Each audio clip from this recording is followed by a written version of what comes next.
BBC বাংলার অধিবেশন প্রবাহতে আপনাদের স্বাগত। আজ আপনাদের সাথে লন্ডন স্টুডিও থেকে আছি মানসী বড়ুয়া, আর ঢাকায় আমার সাথে থাকছেন আকবর হোসেন।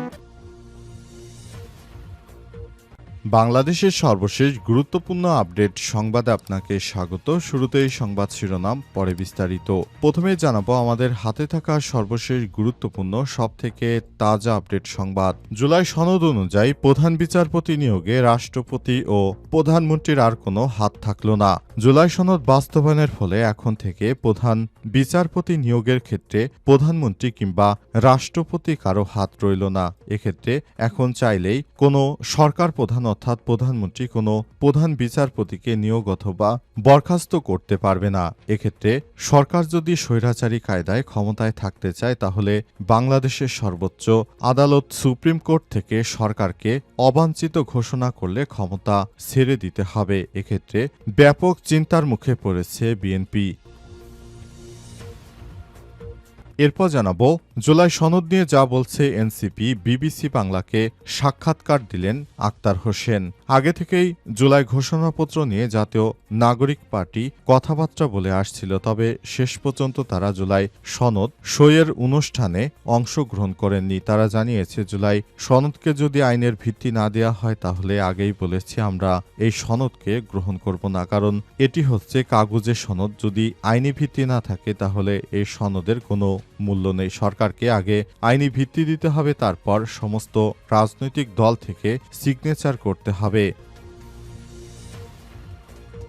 এদিকে রাজধানীর উত্তরায় বিএনপির ব্যতিক্রমী মিছিল। রাজধানীর উত্তরায় একটি ব্যতিক্রমী মিছিল করেছে বিএনপি। সেখানে প্রায় 10,000 নেতাকর্মী অংশগ্রহণ করে। এই ঘটনায় বিএনপির নেতাকর্মীদের মধ্যে স্বতঃস্ফূর্ত অবস্থা দেখা যাচ্ছে। তারা জানিয়েছে আমাদের নেতা তারেক রহমান লন্ডন থেকে খুব শীঘ্রই ফিরে আসবে, তবে কবে ফিরবে সে বিষয়টি তারা বলতে পারেনি। জানাবো হাসপাতাল থেকে বাসায় ফিরছেন খালেদা জিয়া। চিকিৎসা শেষে হাসপাতাল থেকে বাসায় ফিরেছেন বিএনপির চেয়ারপারসন বেগম খালেদা জিয়া। আজ বিষয়টি নিশ্চিত করেছে দলীয় মিডিয়া সেলের সদস্য সাইরুল কবির খান। এবারে জানাবো 9 শীর্ষ জেনারেলকে বরখাস্ত করল চীন। শীর্ষ পর্যায়ে 9 জন জেনারেলকে বহিষ্কার করেছে চীনা কমিউনিস্ট পার্টি। আজ দশকের মধ্যে এটি দেশটির সেনাবাহিনীর সবথেকে বড় প্রকাশ্যে অভিযান বলে বিবেচিত করা হচ্ছে। এবং সর্বশেষ জানাবো আফগানিস্তানে পাকিস্তানের ব্যাপক বিমান হামলা, নিহত 40। পাকিস্তানের বিমান হামলায় আফগানিস্তানের কাবুলের পর এবার কান্দাহার প্রদেশের স্পিন বোলদাক জেলায় অন্তত 40 জন নিহত হয়েছে। এর মধ্যে 3 জন ক্রিকেটারও রয়েছে। হামলায় আবাসিক এলাকা তছনছ হয়ে গেছে।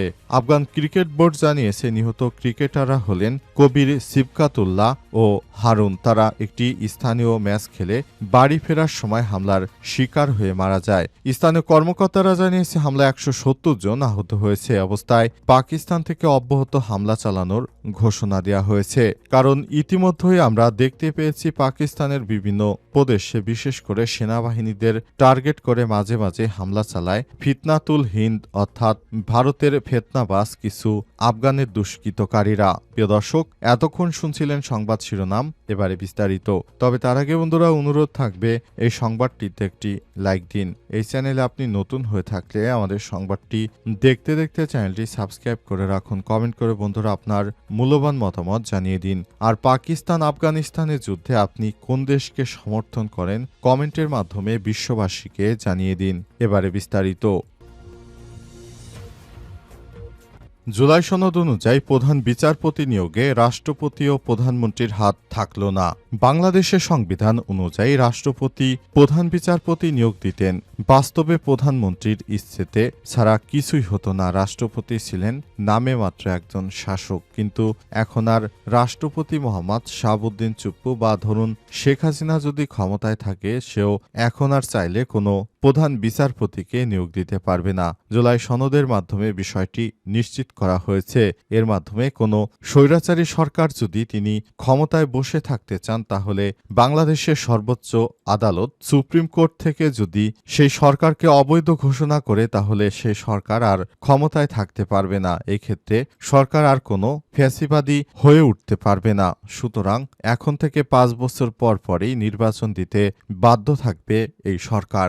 এ ব্যাপারে অন্তর্বর্তীকালীন সরকার যে জুলাই সনদের স্বাক্ষরের বিষয়টি সামনে এনেছেন, এটি চলমান থাকবে। কেউ চাইলেই এখন থেকে প্রধানমন্ত্রীর পর্যায়ে অধিকতর সময় ধরে থাকতে পারবে না। তাহলে সেটি বাংলাদেশের সংবিধান অনুযায়ী সবথেকে খারাপ পর্যায়ে চলে আসবে।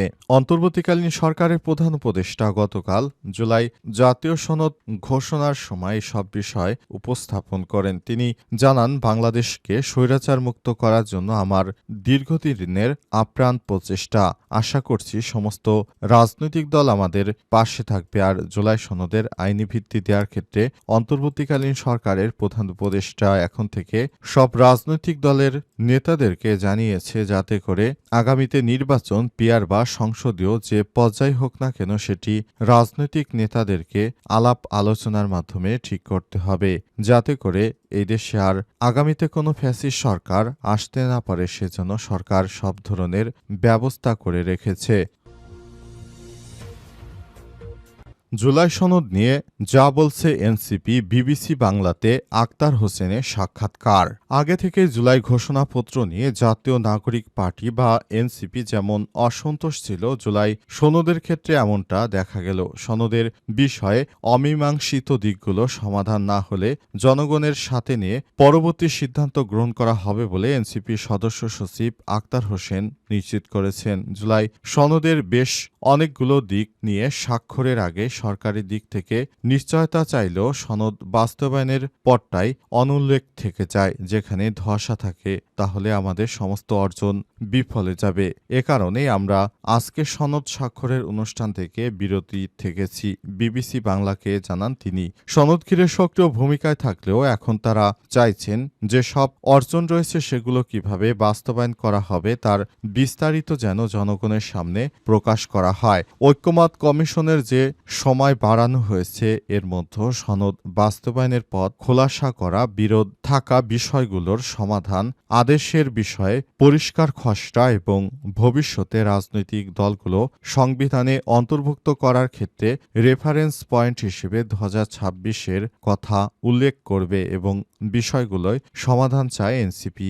আলোচনার মাধ্যমে এর সমাধান না হলে এনসিপি কি করবে, এর উত্তরে আক্তার হোসেন বলেছেন, আমরা যে পরিবর্তনের আকাঙ্ক্ষা ব্যক্ত করেছি, সনদে কতটুকু অর্জিত হয়েছে সেটাকে টেকসইভাবে বাস্তবায়ন, এটার যে ড্রাফট আদেশের প্রাপ্তি, গণভোটের বিষয় ফয়সালা, নোট অব ডিসেন্ট, আপত্তি এর জায়গাগুলো পরিষ্কার করা, এই বিষয়গুলোতেই আমরা কমিশনের সাথে আলাপ জারি রাখব।